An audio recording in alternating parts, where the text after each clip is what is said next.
1965 Indianapolis 3850 east New York street, एक ऐसा घर जहां अंधेरा जिंदा था। सिल्विया लाइकेंस, एक 16 साल की मासूम लड़की, उस दरवाजे के पीछे चली गई, यह सोचकर कि उसे वहां पनाह मिलेगी। लेकिन यह कोई पनाह नहीं थी, बल्कि एक शैतानी चक्रव्यूह था। एक औरत का जहरीला गुस्सा और बच्चों का डर और ऐसा जुल्म जिसने इंसान को शैतान बना दिया। चीखें गूंजती रहीं, मगर कोई नहीं आया। आखिर इस घर का राज क्या था? एक सच्ची घटना जो आपकी नींदें उड़ा देगी। सिल्विया लाइकेंस अपनी छोटी बहन जेनी के साथ एक नई जिंदगी की उम्मीद लेकर आई थी। उनके माता पिता, जो एक कार्निवल में मजदूरी करते थे, हर हफ्ते $20 के बदले उन्हें गर्ट्रूड बेनिसजेव्स्की के हवाले कर गए। लेकिन वो कोई सुरक्षित जगह नहीं थी। हवा में एक सिसकी थी जिसे कोई नहीं सुन रहा था। ये शुरुआत थी एक जुल्म की। गर्ट्रूड बेनिसजेव्स्की, एक टूटी हुई औरत, अपनी जिंदगी की नाकामियों का गुस्सा सिल्विया पर निकालने लगी। एक छोटा सा बहाना, किराए की देरी, और सिल्विया निशाना बन गई। घर के बच्चे और पड़ोस के लड़के इस क्रूर खेल में शामिल हो गए। सितंबर 1965 की बात है। सिल्विया का घर किसी डरावने सपने जैसा बन चुका था। गर्ट्रूड ने अपने बच्चों और पड़ोस के लड़कों को मिलाकर एक ऐसा खेल शुरू किया जिसमें दर्द ही दर्द था।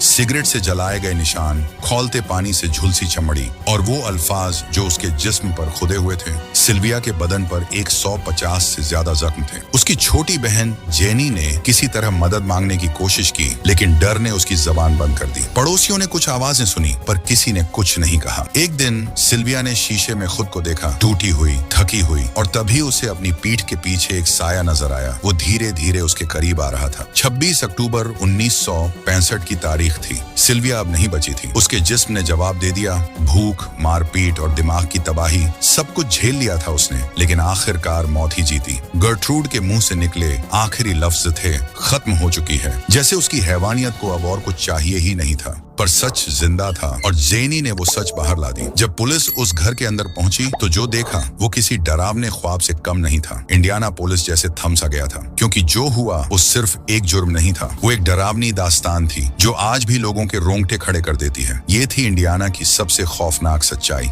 साल था 1966। एक शांत से कोर्ट रूम में जज सॉल आइजैक रैब के सामने सिल्विया की खौफनाक सच्चाई रखी गई। पूरा सच जो अब तक छुपा था। गर्ट्रूड को उम्र कैद की सजा मिली, पर कहानी यहीं खत्म नहीं हुई। 1970 में अचानक सब पलट गया। मीडिया के हंगामे और एक साथ चले ट्रायल की वजह से उसकी सजा कम कर दी गई, और फिर 1985 में गर्ट्रूड जेल से बाहर आ गई। शहर उबल पड़ा। लोगों ने चीख कर पूछा, क्या यही इंसाफ है? सिल्विया के माँ बाप अपनी ही एक गलती के बोझ तले जिंदगी भर दबे रहे, लेकिन सिल्विया की याद कभी नहीं मिटी। उसके नाम पर एक एडवोकेसी सेंटर बना, एक ऐसी जगह जो बच्चों को आवाज देता है, इंसाफ के लिए लड़ता है। 2009 में वो खूनी घर गिरा दिया गया, मगर सिल्विया की कहानी आज भी जिंदा है। ऐसी और भी कहानियों के लिए चैनल को सब्सक्राइब कीजिए और बेल आइकन दबाइए, ताकि अगली कहानी आपसे छूट न जाए।